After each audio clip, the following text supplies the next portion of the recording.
صلی اللہ علیہ وسلم۔ الحمد للہ رب العالمین، والصلاة والسلام علی اشرف الانبیاء والمرسلین وعلی آلہ واصحابہ اجمعین۔ قال اللہ تعالی وتبارک فی القرآن المجید والفرقان الحمید فی شان حبیبہ مخبرا وعامرا ان اللہ وملائکتہ یصلون علی النبی یا ایہا الذین آمنوا صلوا علیہ وسلموا تسلیما۔ اللہم صلی علی سیدنا و مولانا محمد معدن الجود والکرم، صلاۃ و سلاما علیک یا سیدی یا رسول اللہ وعلی آلک و اصحابک یا حبیب اللہ۔ تمام حمد و ثنا، تعریف و توصیف اللہ جل مجدہ الکریم کی ذات بابرکات کے لیے، جو خالق کائنات بھی ہے اور مالک شش جہات بھی۔ اللہ جل وعلا کی حمد و ثنا کے بعد رسول رحمت، شفیع معظم، نبی محتشم، حضور ختمی المرتبت صلی اللہ علیہ وآلہ وسلم کے حضور ناز میں اپنی عقیدتوں، ارادتوں اور محبتوں کا خراج پیش کرنے کے بعد واجب الاحترام، ذوی الاحتشام، عالی مرتبت محتشم سامعین، سامعات، السلام علیکم ورحمۃ اللہ وبرکاتہ۔ موسم رحمت، ربیع الاول کی بہاریں جلوہ ساماں ہیں، اور میں اور آپ حضور کے تذکار حسن کی خوشبو لینے موجود ہیں۔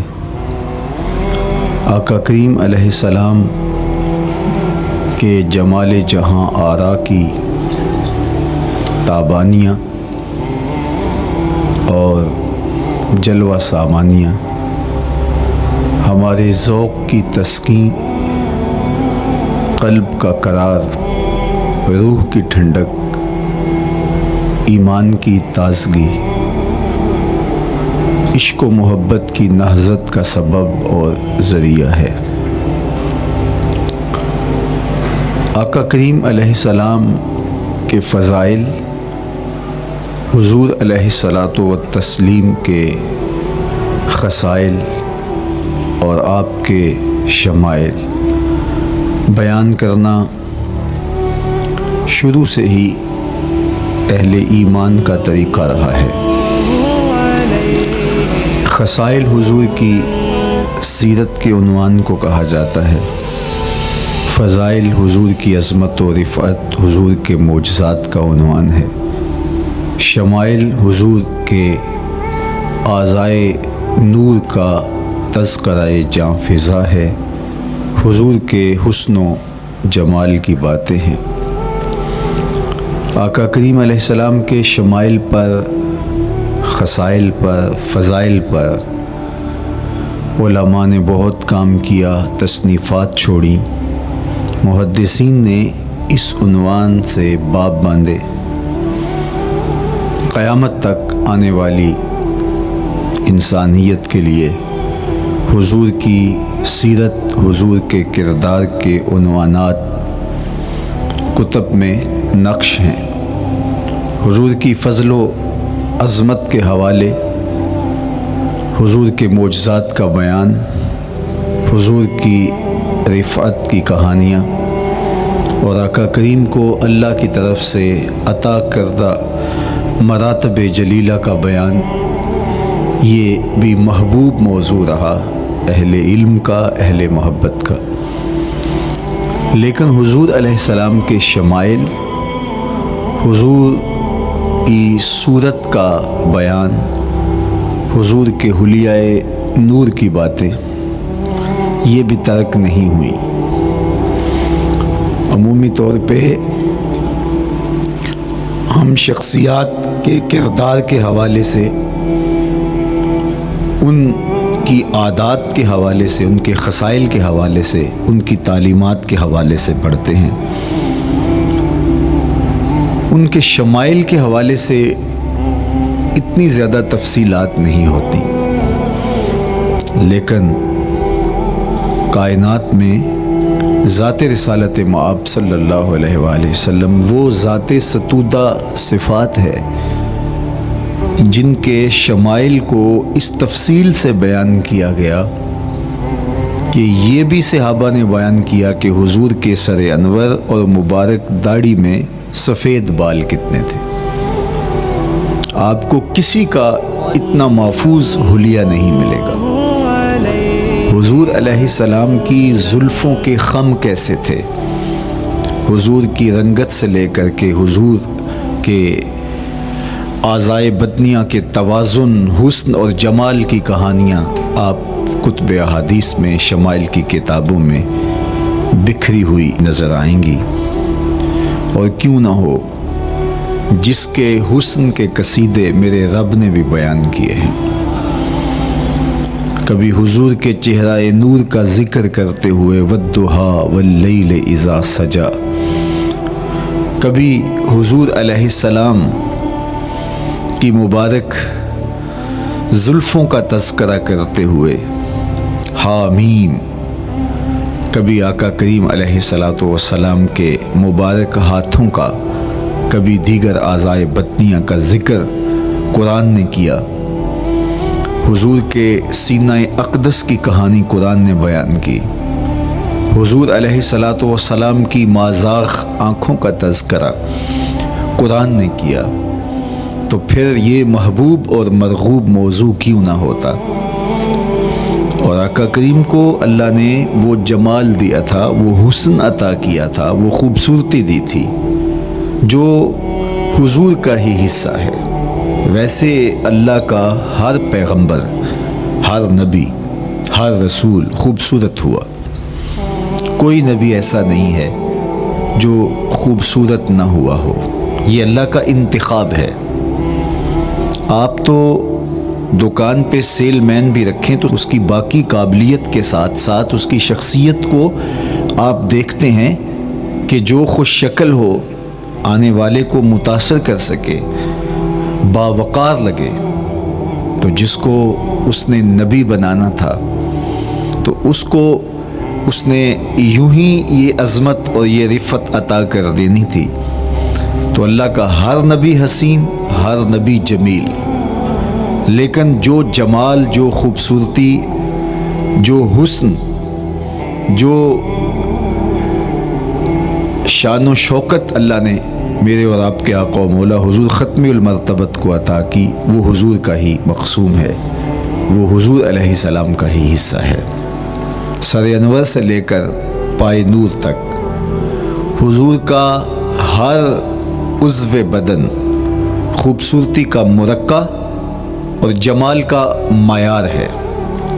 خوبصورتی کیا ہوتی ہے، حسن محمد کو دیکھ لو۔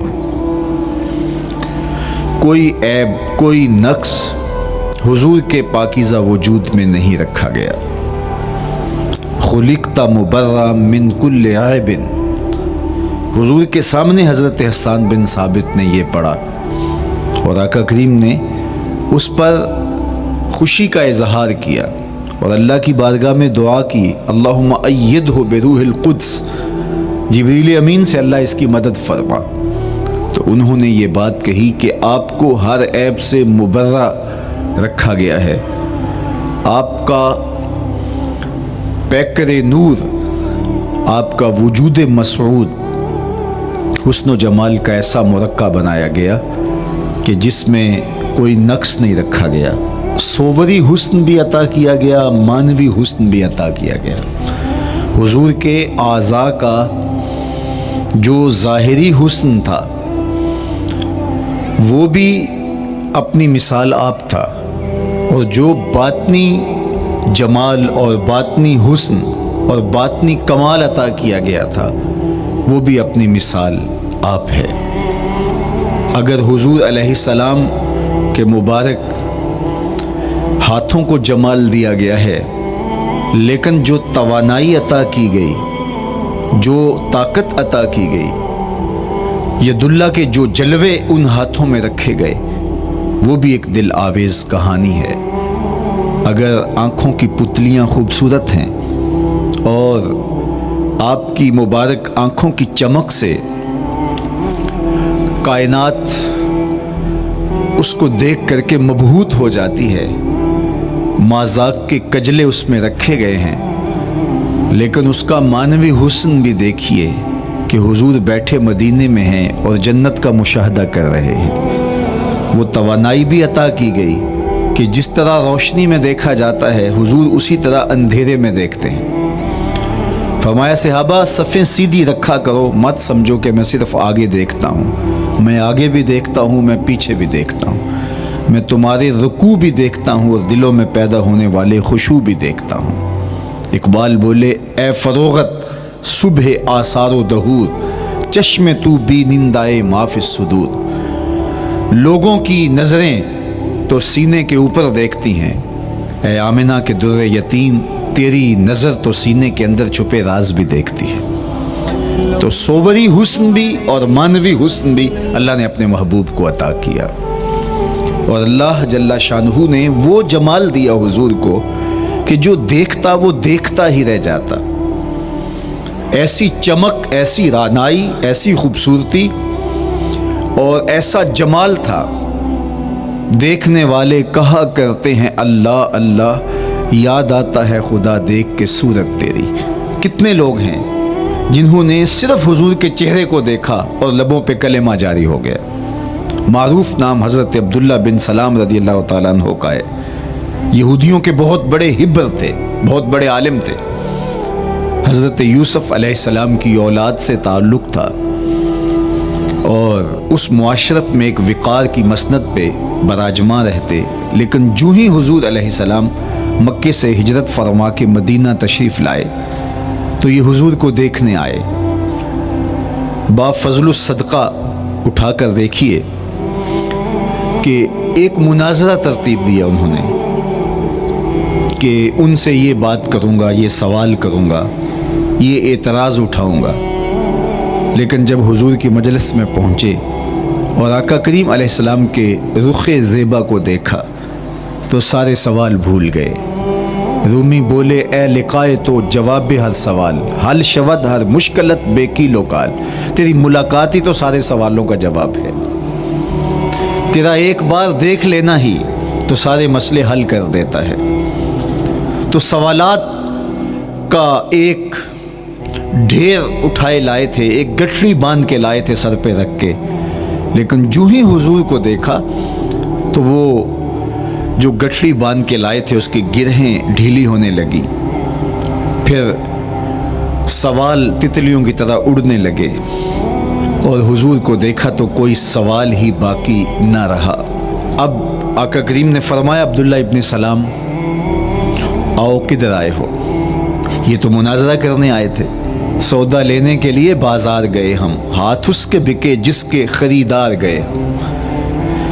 لیکن جب آقا کریم نے پوچھا کہ آؤ کدھر آئے ہو تو انہوں نے کہا حضور میں آپ کا غلام بننے آیا ہوں، تیری تک کے ادامہ میں مرید ہو گئی، حضور کے ہاتھ پہ بیعت اسلام کر لی۔ اب جن لوگوں نے عبداللہ ابن سلام کو تیار کر کے بھیجا تھا وہ امید میں تھے کہ تھوڑی دیر کے بعد ہم سنیں گے کہ انہوں نے سخت سوال کیے اور مسلمانوں کے نبی ان کا جواب نہیں دے پائے، لیکن جب ان کے کانوں تک یہ خبر پہنچی کہ عبداللہ بن سلام نے تو کوئی سوال ہی نہیں کیا بلکہ وہ محبوب کی نگاہوں کا شکار ہو گئے، اور انہوں نے دیکھتے ہی حضور پر تن من سب کچھ نچھاور کر دیا اور لبوں پہ کلمہ جاری ہو گیا، تو وہ صبر نہ کر سکے اور عبداللہ ابن سلام کے پاس پہنچے اور جا کے کہا کہ تو نے یہودیت کی ناک خاک آلود کر دی، تم نے کوئی سوال کیا ہوتا، انہوں نے جواب دیا ہوتا اور پھر تم نے مان لیا ہوتا تو ہم سمجھ جاتے کہ ایک عالم تھا، علمی پیاس بجھ گئی، مطمئن ہو گیا، لیکن یہ عجیب کہانی ہے، سنا ہے تم نے کوئی سوال بھی نہیں اٹھایا، انہوں نے جواب بھی نہیں دیا، بس تم نے ان کو دیکھا اور دیکھتے ہی تمہارے لبوں پہ کلمہ جاری ہو گیا، تو یہ کیا کہانی ہوئی؟ تو عبداللہ ابن سلام نے جو جواب دیا وہ آب زر کے ساتھ لکھنے کے قابل ہے۔ انہوں نے کہا کہ یہ بات میری سمجھ میں بھی نہیں آئی، جب میں اس آقا و مولا کی چوکھٹ پہ پہنچا اور میں ان سے سوال کرنے کے لیے لفظوں کو ابھی ترتیب ہی نہیں دیا تھا کہ میری نظر ان کے جمال جہاں آرا پہ پڑ گئی۔ اب عبداللہ بن سلام کے لفظ سنیے، فرماتے ہیں فلما تبینت وجہہ عرفت ان وجہہ لیس بوجہ کذاب، جب میں نے ان کے جمال جہاں آرا کو دیکھا، چہرہ نور کو دیکھا، رخ زیبا کی زیارت کی، تو میں نے پہچان لیا یہ چہرہ کسی جھوٹے کا ہو ہی نہیں سکتا ہے۔ دیکھنے والے کہا کرتے ہیں اللہ اللہ، یاد آتا ہے خدا دیکھ کے صورت تیری۔ اللہ نے صورت ہی ایسی بنائی، جمال ہی ایسا دیا، خوبصورتی ہی ایسی دی کہ جو حضور کو دیکھتے وہ دیکھتے ہی رہ جاتے۔ تو کتنے لوگ تھے کہ جنہوں نے محض حضور کو دیکھا، پھر اس کے بعد لب کھلے تو کلمہ ہی جاری ہوا۔ وہ خوبصورتی اور وہ جمال اللہ نے اپنے محبوب کو عطا کیا۔ آقا کریم علیہ الصلوۃ والسلام کا ایک ایک عضو بدن خوبصورتی کا مرقع تھا، بلکہ خوبصورتی کا معیار تھا۔ حسن کیا ہوتا ہے، حسن کا معیار کیا ہوتا ہے، جمال کسے کہتے ہیں، خوبصورتی کی تعریف کیا ہے، اعضائے محمد صلی اللہ علیہ وآلہ وسلم کا توازن دیکھ لو تو میں پتہ چلے گا کہ حسن کسے کہتے ہیں۔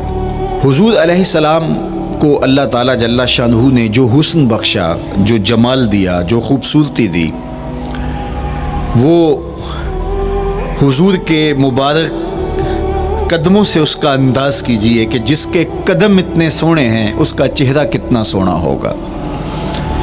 حضرت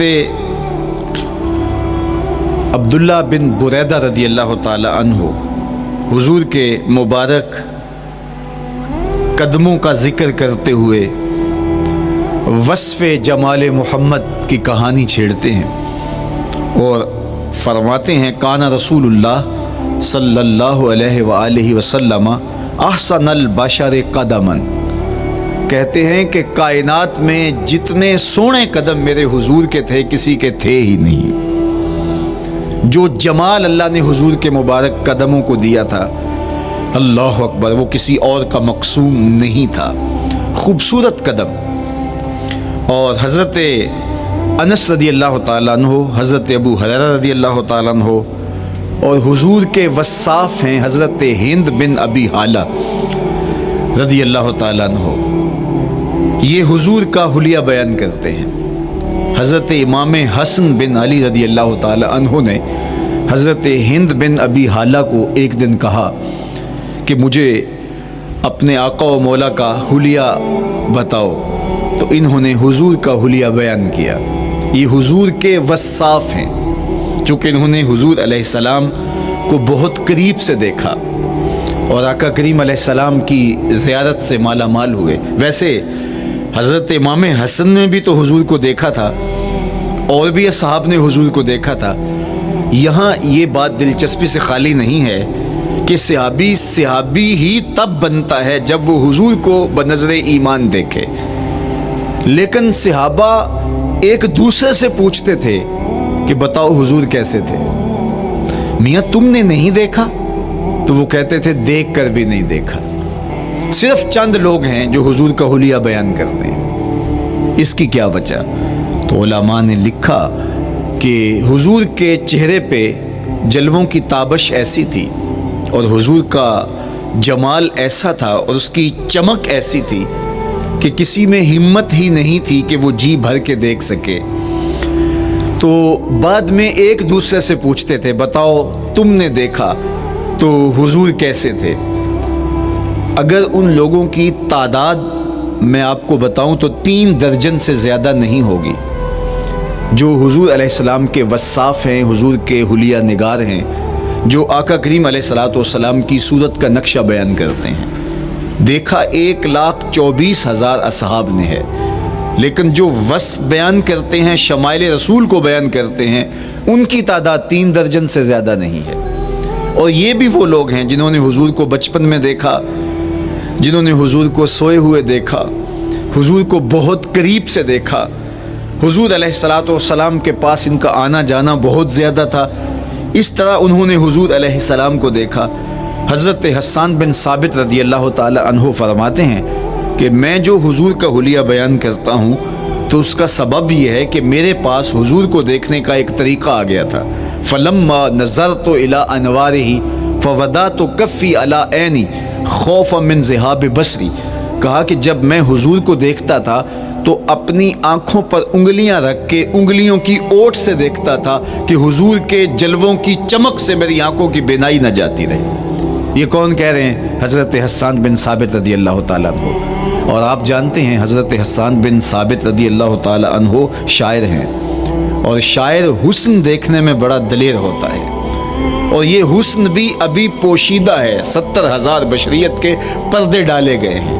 اگر یہ حسن بے نقاب ہوتا تو کوئی جلووں کی تاب ہی نہ لا سکتا. یہی بہتر ہے کہ وہ پردے میں رو پوش رہے.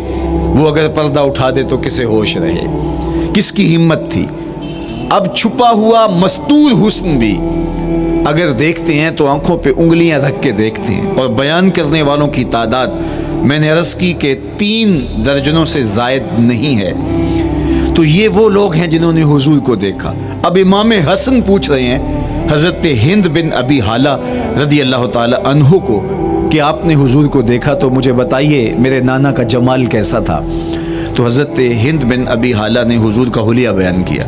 تو جب حضور کے قدموں کی کہانی انہوں نے بیان کی تو حضرت ہند بن ابی حالہ نے کہا کان النبی صلی اللہ علیہ وآلہ وسلم شسن القدمین والکفین. حضور علیہ السلام کے مبارک قدم اور حضور کی ہتھیلیاں پر گوشت تھے. یہ حضور علیہ السلام کے مبارک قدموں کا جمال بیان کرتے ہیں. اللہ اکبر. اور حضور علیہ السلام کے قدموں کے بارے میں امام ترمذی جو شمائل میں حدیث لائے ہیں اس میں انہوں نے یہ بھی بیان کیا کان رسول اللہ صلی اللہ علیہ وسلم مسیح القدمین. حضور علیہ السلام کے مبارک قدم ملائم تھے، خوبصورت تھے، کھردرے نہیں تھے، کوئی پھٹن نہیں تھی. عمومی طور پہ قدم پھٹ جاتے ہیں اور ایڑیاں بہت سارے لوگوں کی پھٹ جاتی ہیں تو وہ خوبصورتی باقی نہیں رہتی. تو وہ کہتے ہیں کہ حضور مسیح القدمین تھے. اور جب آقا کریم علیہ السلام کے مبارک قدموں پہ پانی ڈالا جاتا تو وہ ڈھل کے نیچے چلا جاتا. یہ تھا حضور کے قدموں کا حسن اور حضور کے قدموں کا جمال. اچھا، آقا کریم علیہ السلام کی جو مبارک ایڑیاں تھیں وہ زیادہ پرگوشت نہیں تھی، ان کے اوپر گوشت زیادہ نہیں چڑھا تھا، اس لیے کہ ایڑیوں کا زیادہ پرگوشت ہونا ایڑیوں کے حسن کو زائل کر دیتا ہے. حسن کا مرقع ہی جمال مصطفیٰ ہے، تو اس لیے اللہ نے ایک ایک عضو کو تراش کر کے بنایا ہے، بلکہ پوچھ پوچھ کے بنایا ہے. جس طرح حسان بن ثابت رضی اللہ تعالی عنہ کہتے ہیں کأنک قد خلقت کما تشاء.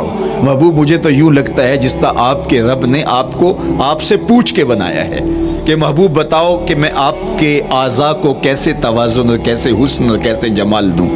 تو حضور کی مبارک ایڑیاں یہ پرگوشت نہیں تھیں، باقی حضور کے پاؤں پرگوشت تھے اور کوئی پھٹن نہیں تھی. بالکل نرم گداس اور بالکل جو ہے وہ ملائم تھے، اور جب پانی ڈالا جاتا تو پانی ڈھل کے نیچے 1 سیکنڈ میں آ جاتا.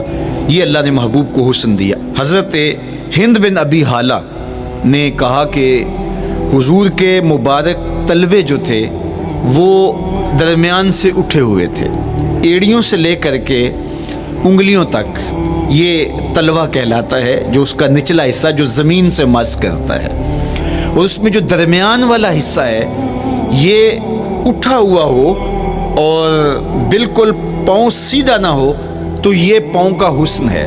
پاؤں کا بالکل سیدھا ہو جانا یہ پاؤں کے حسن کو زائل کر دیتا ہے. اس میں تھوڑا سا خم ہو، جب چلے تو انگلیاں اور پنجے کا جو ہے وہ آگے والا حصہ زمین پہ لگے اور ایڑی لگے، اور درمیان والا حصہ زمین پہ نہ لگے.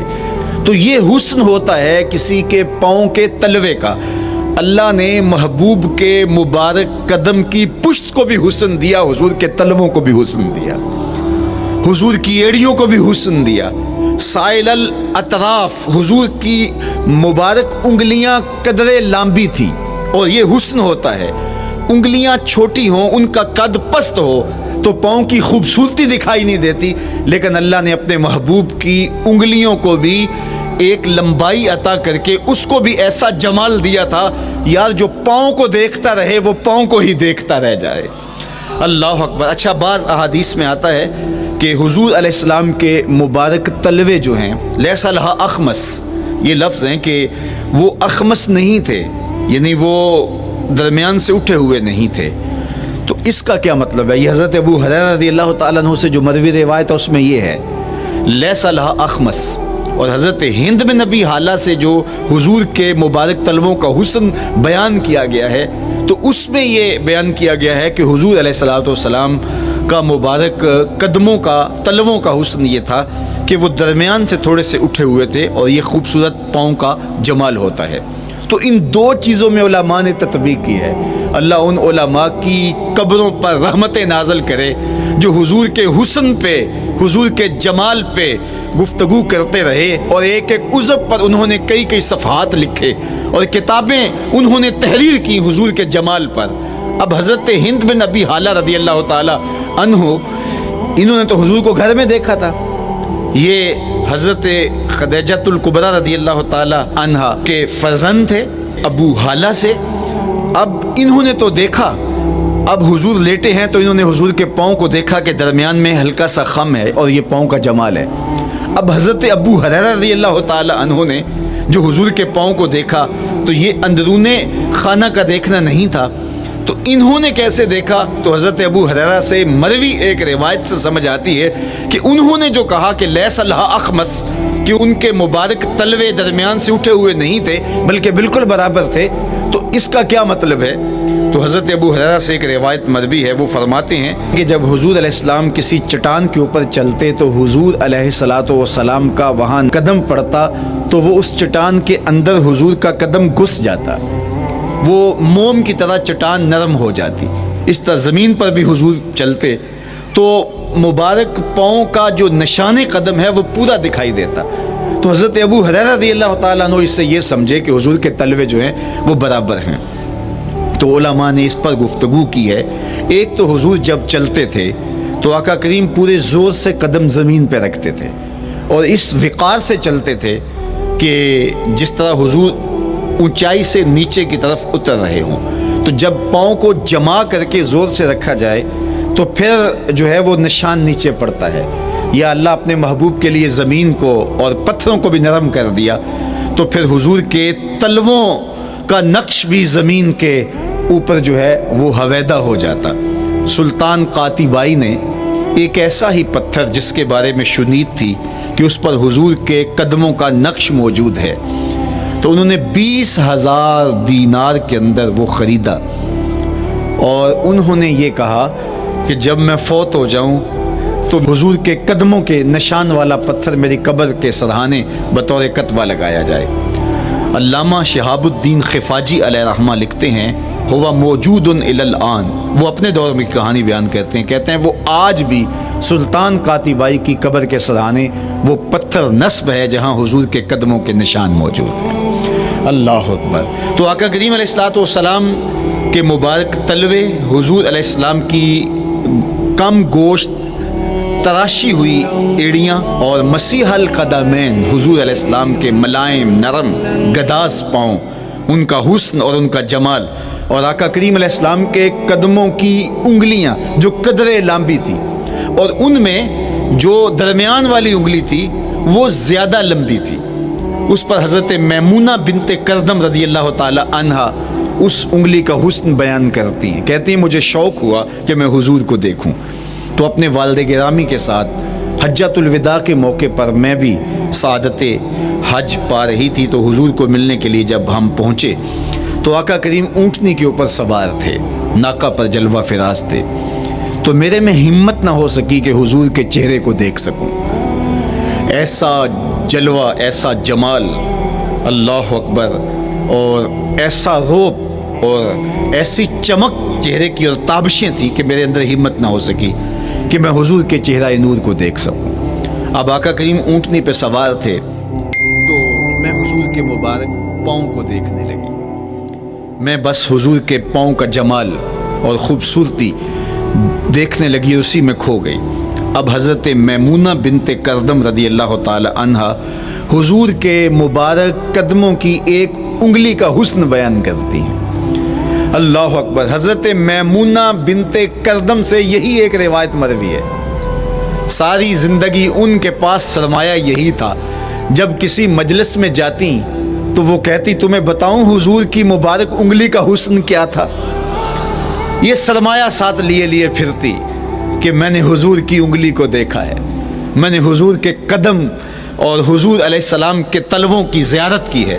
تو وہ اس حسن کو بیان کرتے ہوئے کہا کرتی تھی فما نسیتو فیما نسیتو طولا اصبع قدمہ السبابہ علی سائر اصابعہ. جو سبابہ انگلی ہے, انگوٹھے کے ساتھ والی انگلی کو سبابہ انگلی کہتے ہیں, اور اس کے ساتھ والی انگلی کا جو قد دراز تھا اور باقی انگلیوں کی نسبت وہ انگلی لمبی تھی, کہا اس کا حسن آج بھی میری نگاہوں میں گھومتا رہتا ہے اور ہر وقت میرے تصور میں رہتا ہے. میرے تصور سے کبھی اس انگلی کا جمال ہی ختم نہیں ہوا, انگلی کا حسن ہی کبھی زائل نہیں ہوا, ہر وقت اس کے تصور میں کھوئی رہتی ہوں. یار چہرے کے جمال کو کون بیان کرے گا, یہاں تو انگلی کا حسن بیان نہیں ہو رہا. ابھی وہ شعر پڑھا جا رہا تھا نا کہ قدموں پہ جبیں کو رہنے دو, قدموں پہ جبیں کو رہنے دو, چہرے کا تصور مشکل ہے. قدموں پہ جبیں کو رہنے دو, چہرے کا تصور مشکل ہے. جب چاند سے بڑھ کر ایڑی ہے رخسار کا عالم کیا ہوگا. جب چاند سے بڑھ کر ایڑی ہے رخسار کا عالم کیا ہوگا. تو اللہ نے اپنے محبوب علیہ الصلاۃ والسلام کو وہ جمال, وہ خوبصورتی اور حضور کے مبارک قدم. حضرت عبداللہ بن بریدہ رضی اللہ تعالی عنہ سے مروی روایت کان رسول اللہ صلی اللہ علیہ وآلہ وسلم احسن البشر قدما, کہتے ہیں جتنے سونے قدم, جتنے من مونے قدم میرے حضور کے تھے اتنے سونے قدم کسی اور کے تھے ہی نہیں. اللہ نے اپنے محبوب کو وہ جمال, وہ خوبصورتی اور وہ نور عطا کیا تھا. اچھا یہ قدم, یہ ایڑیاں, یہ مبارک تلوے اور یہ داراز انگلیاں اور ان انگلیوں کی چمک اور ان کی رنگت کا جمال اور خوبصورتی, جہاں اس کا صوری حسن تھا تو مانوی حسن بھی دیکھنے والا تھا. یہ قدم اٹھ جائیں اللہ اکبر تو تقدیر کے فیصلے ہوتے دکھائی دیتے ہیں. ان قدم کی اونچائی, ان قدم کی بلندیاں کہ عرش حق ان قدموں کے بوسے لے رہا ہے. اور میرے امام بولے زہے عزت و اے طلائے محمد, زہے عزت و اے طلائے محمد کہ ہے عرش حق زیر پائے محمد. قدموں کا حسن وہ بھی دیکھنے والا اور قدموں کی بلندی اور اونچائی اور اس کی شان و شوکت وہ بھی دیکھنے والی. اللہ اکبر. آقا کریم علیہ السلام حضرت ابو بکر صدیق کے ساتھ, حضرت عمر فاروق کے ساتھ اور حضرت عثمان غنی کے ساتھ احد پہاڑ پر تشریف لے گئے. یہ حدیث آپ نے بارہا علماء سے سنی ہے. احد کی چھاتی پہ جب حضور کے قدم آئے اللہ اکبر تو وہ خوشی سے جھوم اٹھا, مقدر جاگ گئے, بخت بیدار ہو گئے. ان کے قدم جو کہ اس شاک کی آنکھوں کی ٹھنڈک ہے جب چھاتی پہ آ جائیں تو کون عاشق نہیں جھوم جائے گا. یہ تو حضور کے قدموں کے حسن کو بیان کیا جا رہا ہے. آپ کی روح رقص کر رہی ہے اور آپ کا دل جو ہے وہ ایک عجیب سرور اور کیف کی وادی میں اور ایک جو ہے وہ خوشیوں کے جو ہے وہ عالم میں نہال ہوتا چلا جا رہا ہے. لیکن یہ قدم جب چھاتی پہ آیا تو پھر احد, ظاہر تو پتھر ہے احد, لیکن حضور سے پتھر بھی پیار کرتے ہیں. فرمایا احد جبل یحبنا ونحبہ, احد ہم سے پیار کرتا ہے, پہاڑ ہے, پتھر ہے, لیکن ہم سے پیار کرتا ہے, ہم اس سے پیار کرتے ہیں. اس کائنات میں صرف سرکش انسانوں اور جنوں کے علاوہ کائنات کی ہر شے حضور سے پیار کرتی ہے, حضور سے محبت کرتی ہے. آؤ میں تمہیں پیار کی ایک اور کہانی سناؤں. مسجد نبوی ہے, آقا کریم تشریف فرما ہیں, منبر پہ جلوہ فراز ہوئے. ابھی واز کا آغاز ہی کرنا چاہ رہے تھے کہ ایک جانب سے رونے کی آواز آنے لگی. صحابہ کہتے ہیں رونے والا اس درد سے روتا ہے کہ لگتا تھا کلیجہ پھٹ جائے گا. کناقۃ الخلوج, جس طرح اونٹنی کا بچہ بچھڑ جائے اور وہ اس کے غم میں, اس کی جدائی میں درد سے روکتی ہے, چیختی ہے, چلاتی ہے. رونے والے کا انداز درد ایسا ہی تھا اور لگتا تھا کہ جس طرح اس کا کلیجہ پھٹ جائے گا۔ صحابہ دائیں بائیں دیکھتے ہیں لیکن رونے والا دکھائی بھی نہیں دیتا، اور ماحول کے اندر اس طرح درد پھیل رہا ہے کہ سینوں میں دل لرز رہے ہیں، اور عجیب کیفیت طاری ہو گئی۔ حضور ابھی بیٹھے ہیں، خطبے کا آغاز بھی نہیں ہوا، اور رونے والا کیف و درد میں روتا چلا جا رہا ہے۔ فنزل النبی صلی اللہ علیہ وسلم عن المنبر، حضور ممبر سے نیچے تشریف لائے۔ صحابہ کی آنکھیں محو حیرت ہیں، استجاب کا عالم ہے، یہ کون رو رہا ہے اور اتنے درد سے رو رہا ہے اور دکھائی بھی نہیں دے رہا۔ آقا کریم ممبر سے نیچے جلوہ فراز ہوئے، ایک سمت بڑھے، کھجور کا خشک تنا پڑا تھا۔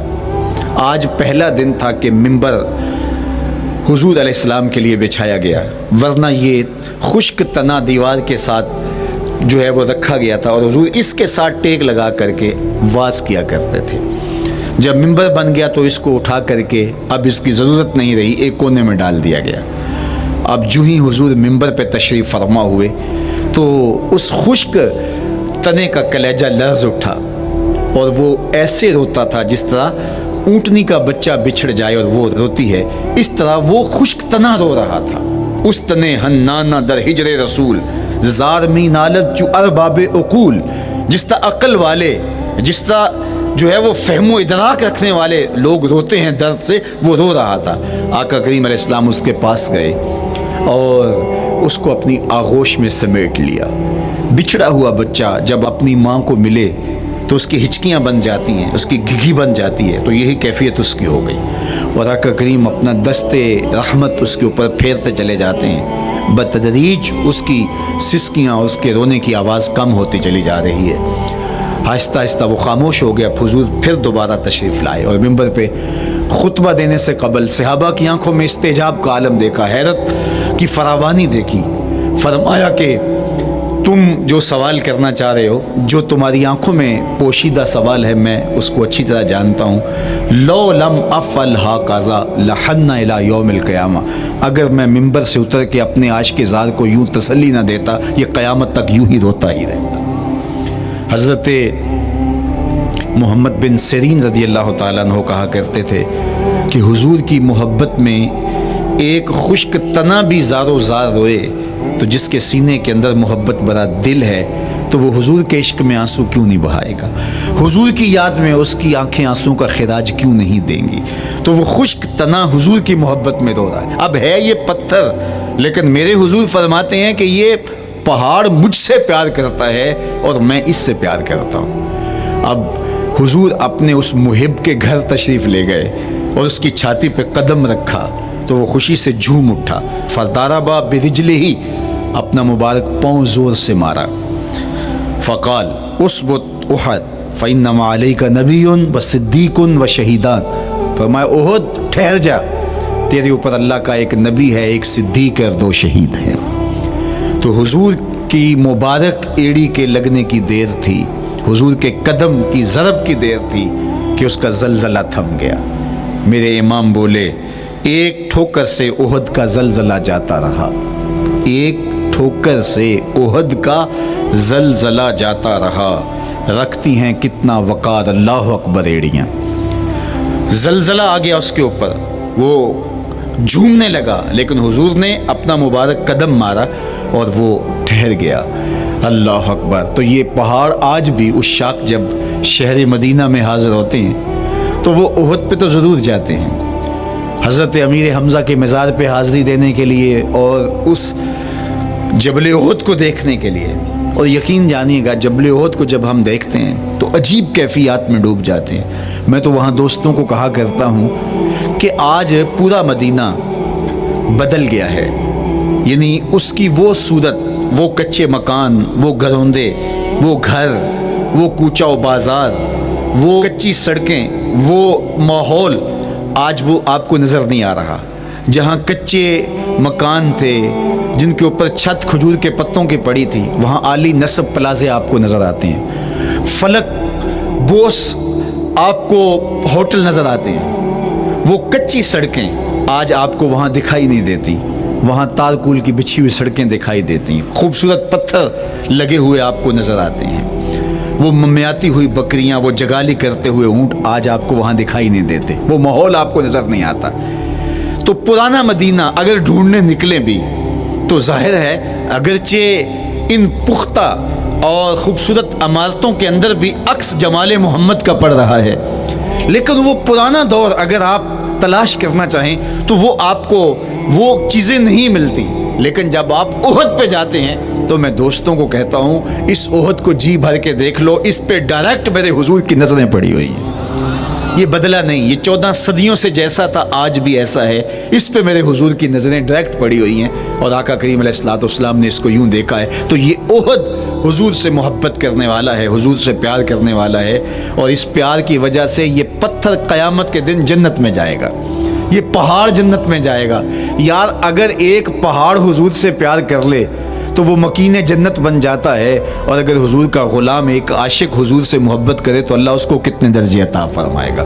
تو آقا کریم نے زور سے قدم مارا اور فرمایا احد ٹھہر جا، تیرے اوپر اللہ کا ایک نبی ہے، ایک صدیق ہے اور 2 شہید ہیں۔ اللہ اکبر۔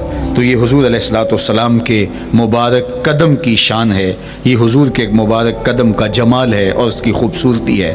غزوہ ذات الرقاع کے اندر حضرت جابر کا اونٹ چلتے چلتے تھک گیا، سفر لمبا تھا اور اونٹ کمزور تھا، تو چلتے چلتے اس کو تھکن ہو گئی، اب وہ قافلے سے پیچھے رہتا چلا جاتا ہے۔ تو اس نے حضور کی خدمت میں عرض کی، یا رسول اللہ یہ اونٹ تھک گیا ہے اور میں قافلے کے ساتھ چل نہیں پا رہا۔ تو آقا کریم علیہ الصلوۃ والسلام نے اپنے مبارک قدم سے اس اونٹ کو ٹھوکر لگائی، فنشط حتی کان ما یملک زمامہ، حضرت جابر کہتے ہیں اس کی لگام سنبھالی نہیں جاتی تھی، اتنا تیز چلتا تھا۔ یار جس کے قدموں کی ٹھوکر سے یہ توانائی آ جائے اس کے ہاتھوں کی توانائی کا عالم کیا ہوگا۔ تو اللہ نے صرف حضور کے مبارک قدموں کو صوری حسن ہی نہیں دیا تھا، مانوی جمال اور توانائی بھی عطا فرمائی تھی۔ حضور علیہ السلام کے چچا جناب ابو طالب کہتے ہیں کہ میں حضور علیہ السلام کے ساتھ تھا، تو راستے میں ذی المجال کی منڈی آئی اور وہاں حالات ایسے تھے کہ پینے کے لیے پانی دستیاب نہیں تھا۔ تو میں نے کہا کہ عطشت ولیس عندی ماء، مجھے تو سخت پیاس لگی ہے اور پانی بھی پاس نہیں ہے۔ فنزل النبی صلی اللہ علیہ وسلم وضرب بقدمہ الارض فخرج الماء فقال اشرب، تو حضور نے اپنے مبارک پاؤں سے زمین پر ٹھوکر لگائی، چشمہ پھوٹ پڑا، اور آقا کریم نے فرمایا چچا پانی پی لیجئے۔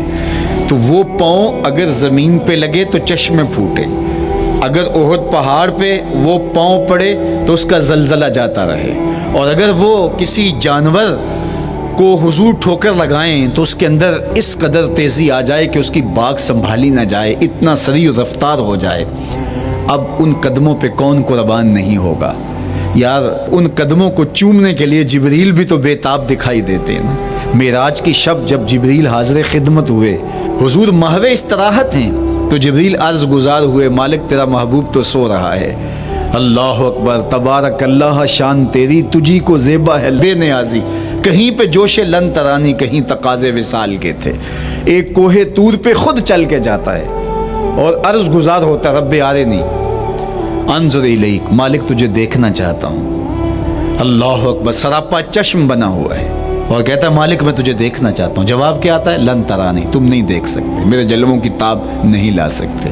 ایک خود چل کے جا رہا ہے اور تقاضۂ رویت کرتا ہے، اور جواب آتا ہے لن ترانی، اور ایک سویا ہوا ہے چادر اوڑھ کے، اور جبریل کہتے ہیں محبوب اٹھیے، رب آپ کو بلا رہا ہے۔ تبارک اللہ، شان تیری تجھی کو زیبا ہے بے نیازی، کہیں پہ جوش لن ترانی، کہیں تقاضے وصال کے تھے۔ تو جبریل حاضر خدمت ہوئے، حضور استراحت میں ہیں، تو آواز آئی یا جبریل و قبل قدم ہے، میرے محبوب کے قدموں کو چوم لے۔ اب جبریل حضور علیہ السلام کے قدموں کو بوسے دے رہے ہیں۔ کسی نے جبریل سے تصور کے عالم میں پوچھا، حضور کے قدم چومے، حضور کے تلووں کو بوسے دیے، بتا کیفیت کیا ملی؟ تو بولے نہ جنت کی کلیوں میں دیکھا مزہ جو محمد کی تلیوں میں دیکھا۔ وہ سرور وہاں جو نصیب ہوا۔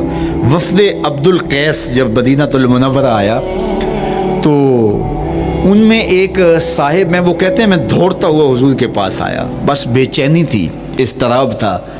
جب آپ مدینہ المنورہ میں جاتے ہیں تو آپ کو جا کے گاڑی اتارتی ہے اور آپ ہوٹل میں سامان رکھتے ہیں تو پھر کتنی جلدی ہوتی ہے کہ جلدی سے غسل کریں اور جلدی سے نیا لباس پہنیں اور جا کے ہرے گنبد کو دیکھیں، حضور کی مبارک مسجد کی زیارت کریں، ان کوچہ و بازار میں جائیں جہاں حضور کے مبارک قدم لگے تھے۔ اللہ اکبر۔ تو اب یہ وفد عبد القیس جب آیا تو ان میں ایک صحابی حضرت زرع رضی اللہ تعالیٰ عنہ فرماتے ہیں کہ میں پھر تیزی کے ساتھ گیا اور پھر ہم جا کے حضور کے ہاتھ بھی چومنے لگے، حضور کے قدم بھی چومنے لگے۔ یہ سعادت مند قدم جن کے بوسے صحابہ دیتے ہیں، کبھی جبریل کے بوسہ گاہ بنتے ہیں، کبھی احد پہاڑ کی چھاتی ان قدموں کو چومتی ہے، یہی قدم ایک موقع ایسا آتا ہے یاد خدا میں، اللہ کے شکرانے میں، نماز میں، لمبے قیام میں سوج جاتے ہیں اور میرا مالک کہتا ہے اے چادر اوڑھنے والے، ساری رات جاگا نہ کر، کبھی سو بھی لیا کر۔ اللہ اکبر۔ تو یہ حضور علیہ السلام کے مبارک قدموں کا جمال اور مبارک قدموں کا حسن اور خوبصورتی ہے۔ اللہ نے اپنے محبوب علیہ السلام کے مبارک قدموں کو صوری اور معنوی حسن سے نوازا، اور یہ حسن حضور کے مبارک قدموں کا ہے، پھر جس کے قدم اتنے سونے ہیں اس کا چہرہ کتنا حسین ہوگا۔ ایک سوال اٹھ سکتا ہے کہ حضور کے حسن کو بیان کرنے کا مقصود کیا ہے؟ تو صاحب، کسی کے حسن کو بیان کرنے کا مقصود یہی ہوتا ہے کہ اس سے پیار اور محبت کا ربط قائم ہو، اور اگر قائم ہے تو مضبوط ہو۔ ہم حضور علیہ السلام کے حسن کو بیان اسی لیے کرتے ہیں، اور محدثین نے اس پر باقاعدہ کتابیں اسی لیے لکھیں اور کتب حدیث میں باقاعدہ شمائل رسول پہ باب اسی لیے باندھے تاکہ لوگوں کے سینے میں حضور کی محبت کی جوت لگے، اور وہ جو شعلہ جوالہ ان کے سینے میں حب رسول کا ہے وہ اور بھڑک اٹھے، اور بندہ جس سے محبت کرتا ہے پھر اس کی اطاعت بھی کرنے لگ جاتا ہے۔ تو جو محبوب اتنا سونا ہے، اتنا جمال آفریں ہے، اور جس کے قدم اتنے سونے ہیں، پھر اس کے نقش قدم کو کیوں نہ تھام لیں، اس کے نقوش پا کو خز راہ کیوں نہ بنا لیں، پھر ان کے اٹھنے والے قدموں پر اپنی زندگی کیوں نچھاور نہ کر دیں۔ اگر سر پہ رکھنے کو مل جائے نقش نال حضور تو کہیں کہ ہاں تاجدار ہم بھی ہیں۔ یعنی وہ قدم تو قدم رہا، اس قدم کی رعنائیاں، اس کی خوبصورتیاں، اس کا جمال اور اس کا حسن تو حسن رہا، جہاں وہ مبارک قدم لگا، جہاں وہ نقش لگا، اگر وہ نقش بھی سر پہ رکھنے کو مل جائے تو کہا کہ اگر سر پہ رکھنے کو مل جائے نقش نال حضور، حضور علیہ السلام کا قدم تو جزو بدن رسول ہے، حضور علیہ السلام کے مبارک قدموں میں وہ جو نالین تھی، اس نالین کا بھی نقش وہ اگر سر پہ رکھنے کو مل جائے تو ہم زمانے کے تاجدار کہلائیں گے، اور جن کے سر پہ حضور کا قدم آ جائے ان کا مرتبہ کیا ہوگا۔ تو یہاں اس نقش کو بھی دیکھیے، حضور کے مبارک قدموں میں جو نالین آیا اس کو نالین شریف کہتے ہیں، اس نال کو نال شریف یا ان نالین کو نالین شریف کہا جاتا ہے، اس لیے کہ وہ حضور کے مبارک جسم سے جڑ گئے، حضور سے ان کا ربط پیدا ہو گیا، وہ جزو بدن رسول نہیں ہیں، تو اس کا یہ مرتبہ ہے۔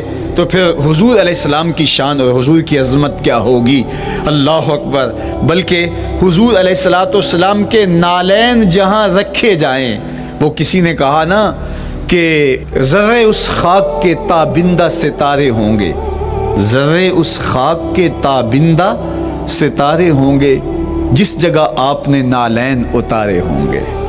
وہ جگہ جہاں حضور کے قدم نہیں، حضور کے قدموں سے مس ہوئے ہوئے نالین رکھے جائیں، وہاں جو ذرے اس نالین کے تلووں کو چومتے ہیں وہ بھی آسمان کے ستاروں سے اس شاخ کو حسین دکھائی دیتے ہیں، وہ بھی زیادہ چمکدار دکھائی دیتے ہیں، اور اس شاخ کی آنکھوں کا سرما اور ان کے دل کا قرار اور روح کی ٹھنڈک قرار پاتے ہیں۔ تو یہ ہے حضور علیہ السلام کی نسبت کا احترام اور حضور کی محبت کا اثر جو اس شاخ کے سینے میں محسوس کیا جاتا ہے۔ اللہ مجھے آپ کو اپنی خاص پناہیں، امان اور حفاظتوں کا حساب بخشے۔ کار ما آخر شدو آخر ز ما کار نشد، مشت خاک ما غبار کوچائے یار نشد۔